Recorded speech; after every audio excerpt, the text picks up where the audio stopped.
Yes, ఇలాంటిది గాయత్రి దగ్గరే చూశాను. అయినా తనెందుకు ఇలా చేస్తుంది? తనకేం అవసరం?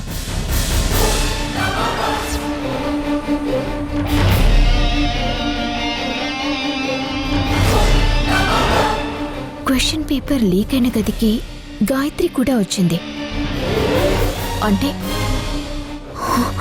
నో, నేనెందుకు ఇలా ఆలోచిస్తున్నాను? వాటెవర్, అనుమానం కలిగాక క్లియర్ చేసుకోవటమే బెటర్.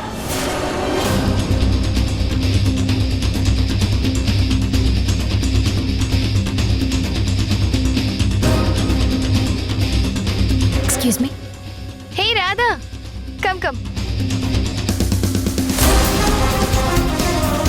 ఏంటి ఇలా వచ్చావ్? ఇంటికొచ్చిన దగ్గర నుంచి నీతో సరిగ్గా టైం స్పెండ్ చేయలేదు కదా, కాసేపు మాట్లాడదామని వచ్చాను. నేను కూడా యాక్చువల్లీ అదే అనుకున్నాను, కానీ నానమ్మ సంగతి తెలిసిందే కదా, అందుకే డేర్ చేయలేదు. రా కూర్చో. పర్వాలేదు.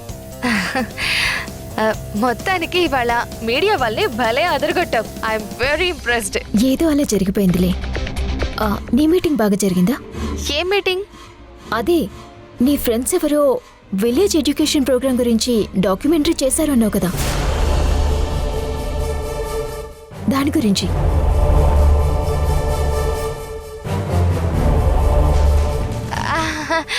అదా, yeah, it's actually very good, చాలా బాగుంది. బట్ కొంచెం డీటెయిలింగ్ మిస్ అయింది.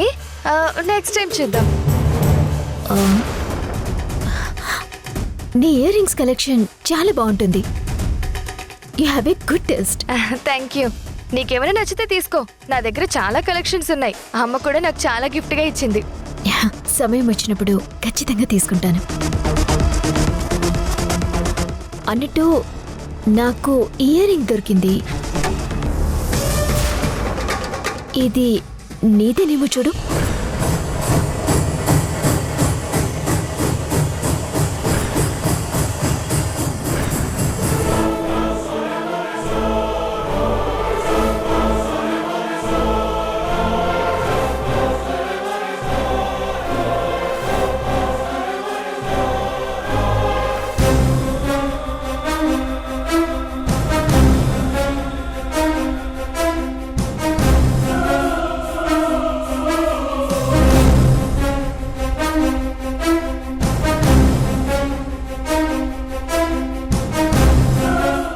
ఒక్క నిమిషం పట్టుకో.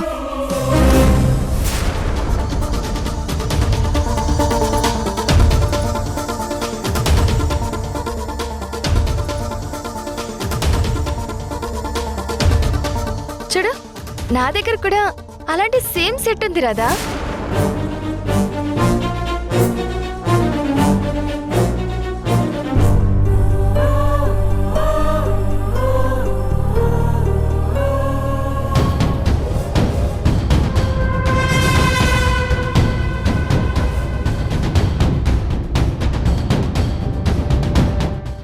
అది నాది కాదు, నేను సడన్ గా చూసి నాదేమో అని అనుకున్నాను.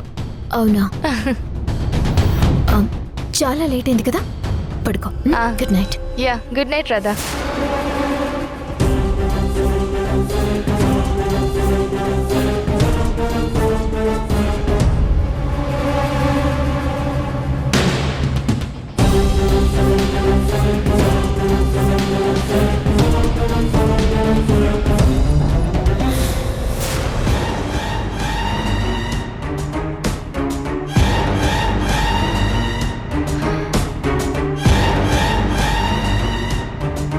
రాధా, నీ తెలివితేటలు నా దగ్గర కాదు.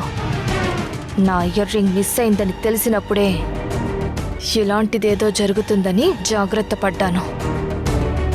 కొత్త సెట్ తీసుకురావడం మంచిదైంది, లేదంటే నీకు డౌట్ క్రియేట్ అయ్యేది.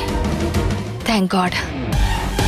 ఏమైనా సరే ఈ రాధతో కాస్త జాగ్రత్తగా ఉండాలి. రామ్మా, కూర్చో. ఏంటి ఇంత ఆలస్యంగా లేచావు? రాత్రి సరిగ్గా నిద్ర పట్టలేదు నానమ్మా. మాధవి ఆ? అలా చూస్తావేంటి? ఆ అమ్మాయికి కాఫీ తీసుకొచ్చివ్వు. తీసుకొస్తాను అత్తయ్య గారు. వెళ్ళు. Good morning madam. Good morning Radha. అప్పుడే ఆఫీస్కి బయలుదేరావేంటి? ఇవాళ లైబ్రరీకి కొత్త బుక్స్ వస్తున్నాయి మేడం. అవి సెట్ చేయించాలి. అందుకే ఎర్లీగా వెళ్దాం అనుకున్నాను. మనోహర్ ఎక్కడమ్మా? అరే ఇలా ఎంతమందికి చెప్పాలి నేను? ఆ పేపర్ లీకేజ్ అనేదే ఫేక్. మీడియాలో కూడా వచ్చేసింది కదా, మీరెవరు చూడలేదా? మీకు చెప్తున్నాను కదా, ఊరికే నాకు ఫోన్లు చేసి విసిగించకండి. ఇంకోసారి ఫోన్ చేయకండి. ఏమైంది మనోహర్? ఎందుకంత చిరాగ్గా ఉన్నావు?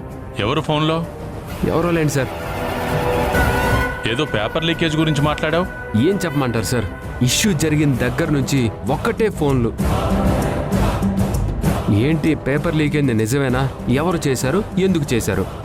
అంత ఫేక్ అని చెప్తేనేమో ఫేక్ అని చెప్పినప్పుడు అసలు చేసింది ఎవరో చెప్పాలిగా.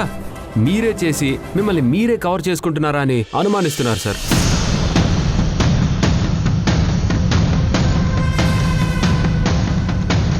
ఈ పబ్లిక్ అందరికీ ఏదో ఒక విషయాన్ని ఇష్యూ చేయడం అలవాటైపోయింది.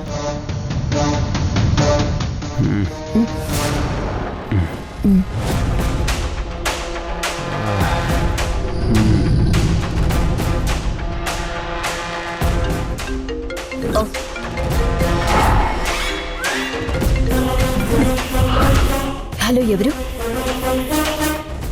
చెప్పండి. అవన్నీ నమ్మకండి ప్లీజ్.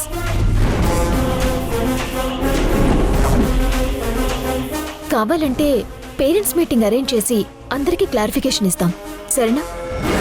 Thank you. రాధా ఎవరు? ఎవరు స్టూడెంట్ వాళ్ళ పేరెంట్.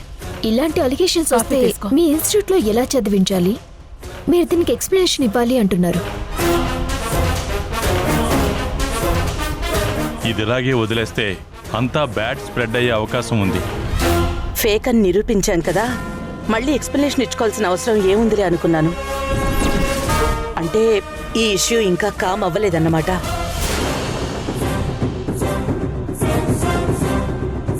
మీడియాలో అయితే ఇలా ఎక్కడ జరిగినట్టు రాలేదే. అక్కడితో క్లియర్ అయిపోయిందిగా. మళ్ళీ ఈ గోలేంటి? మీడియా పబ్లిసిటీ కంటే mouth publicity very effective, Gayatri గారు. మనం లైట్ తీసుకుని వదిలేసాం కానీ పబ్లిక్ సీరియస్ గానే తీసుకున్నారు. మేడం, ఇది సద్దుమనగాలి అంటే అసలు ఈ ఇష్యూ చేసింది ఎవరో తెలుసుకుని తీరాలి.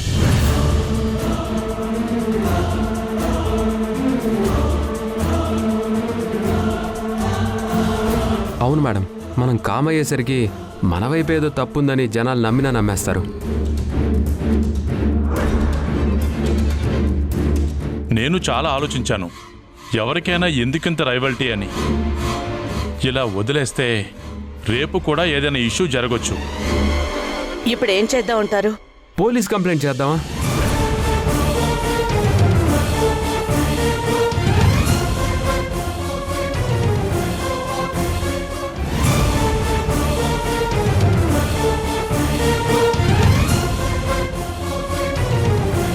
మనకి స్ట్రాంగ్గా ఏదైనా క్లూ దొరికితే అప్పుడు ఏదైనా ట్రై చేయొచ్చు.